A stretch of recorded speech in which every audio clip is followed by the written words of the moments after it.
வாய்க்காதே, உனக்கெதிராகவே ஆயுதம் வாய்க்காதே. உன்னை அழைத்தவர் உண்மை தேவன், அவர் தாசர்க்கு நீதியவர். உன்னை அழைத்தவர் உண்மை தேவன், அவர் தாசர்க்கு நீதியவர்.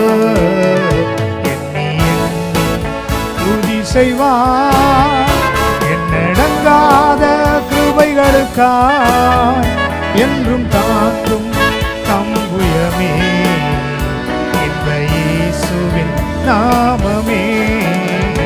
எண்ணி எண்ணி துதி செய்வார்.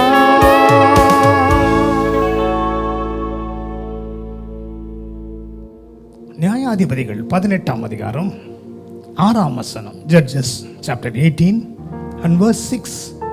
அவர்களுக்கு அந்த ஆசாரியன் சமாதானத்தோடைய பொங்கல், உங்கள் பிரயாணம் கர்த்தருக்கு ஏற்றது என்றான்.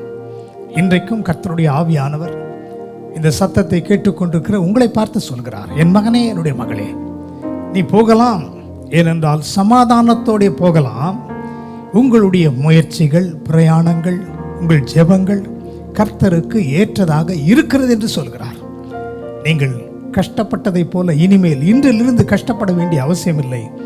எளிதாக எல்லாவற்றையுமே நீங்கள் சாதிக்க போகிறீர்கள். ஏனென்றால் கர்த்தருடைய சமாதானமும் வழிநடத்துதலும் உங்களோடு கூடவே இன்றைக்கு வரப்போகிறது. ஜெபம் செய்வோம். அன்பின் ஆண்டவரே, அன்றைக்கு ஆசாரியன் மூலமாக உரைக்கப்பட்ட வார்த்தையை இன்றைக்கும் இந்த வார்த்தைகளை கேட்டுக்கொண்டிருக்கிற கர்த்தருடைய பிள்ளைகளுக்கு நேராக நீர் அனுப்புகிறீர்.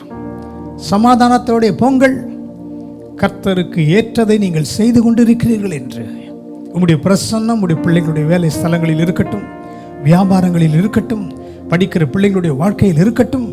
சமாதான குறைவினாலே பிரிந்த குடும்பங்கள் இருக்குமானால் இன்றைக்கு அவைகள் தேவ சமாதானத்தை பெற்றுக்கொள்வார்களாக. கர்த்தருடைய ஆவியானவரதை செய்கிறதற்காக ஸ்தோத்திரம். ஒவ்வொருவரையும் சமாதானத்தினால் நிரப்புவீராக, மகிமைப்படுவீராக. மீட்பர் இயேசுவின் மூலம் ஜெபிக்கிறோம் நல்ல பிதாவே.